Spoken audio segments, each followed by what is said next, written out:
Welcome back to Simple Systems for a Better Life. I'm Bill Thompson. Today we're doing our Debt Crusher spreadsheet walkthrough. If you've got any questions, leave them below. I read every single comment and I'll get back to you as soon as I can. Enjoy. So this is the overview page of uh, all the example debts that we have at the moment. The idea is that this blue section will give you a snapshot of where you started, and the green section will be today, where you are right now. So for the example, I've started on the 1st of January this year. We'll walk through one example of how it works, and then we'll also walk through entering our own example so that you can see exactly how to do it. So the first example that we have is the credit card. On the 1st of January, the balance was $5,000. Interest rate 19.99% with a minimum monthly repayment of $150. This calculates the annual interest. If I just make the minimum repayment each year, I will be paying $1,000. You can see the update as of today's date, the 4th of February. The amount that I only own now is $3,913. So let's take a look at the Debt 1 tab and see how we got to that figure. Our Debt 1 credit card example, $5,000 the interest rate and the minimum monthly repayment. And it breaks these repayments down into weekly amounts. So you can see on the 1st of January, I had to pay a minimum amount of $35, and that's consistent each week. And I was opting to pay an additional $200 for that week. So now we're down to here, the week of the 5th of February. So I can change this, say the minimum amount has changed now and it's only $33 a week, and I'm only going to put in $100 this week.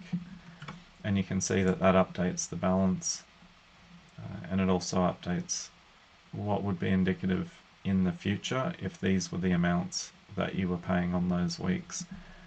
And if you scroll down, and that means that you don't pay it off in week 30, which is the 23rd of January. You actually don't pay it off for a few more weeks then until the 27th of August. That's a snapshot of just the transparency and how the spreadsheet works. So let's go through now and do a working example from scratch. If we go back to the overview tab, let's add a personal loan.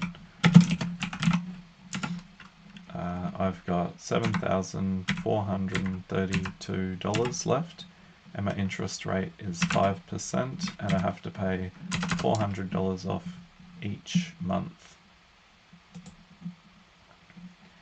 And my annual interest on that debt is $372. So just looking, if these were my only two debts, of course I would be making an effort to pay off the credit card with a 20% interest rate before I was putting any additional funds into my personal loan, as an example. So we go over now to debt 2. We have debt 2 personal loan 7432, 5%, $400. Okay, so I said I'm not going to make any additional repayments. My minimum is all that I'm going to make, and it's $93.33 each week.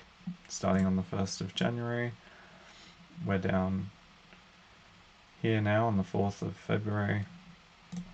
So we currently owe $7,000 left. If I go back to my overview, yes, I've got $7,000 left. When I started this process, I had $12,432 in debt. And with the breakdown of the weekly repayments that I've made in debt 1 and debt 2, I now only have $10,913 remaining of that debt. So hopefully this helps. As I said, it's just a way not to avoid your debt. Don't avoid your banking apps. Just have the transparency, have the clarity of your financial position, and a clear path to becoming debt free. And that's the most important thing, is that you can actually work out how much extra I'm going to put towards each debt and exactly what date that means that will be at zero. And you can do that for all your debts. You might have a car loan, you might have 5 credit cards. You can update it here. It's all free. If you've got any suggestions or comments, please put them down below. I'll read every single comment and I can update the spreadsheet as required. So this one's nothing fancy. As I said, it's a simple system to gain clarity on your debt and a clear path forward. It's completely free. The link is down the bottom in the description, and I really hope that it helps.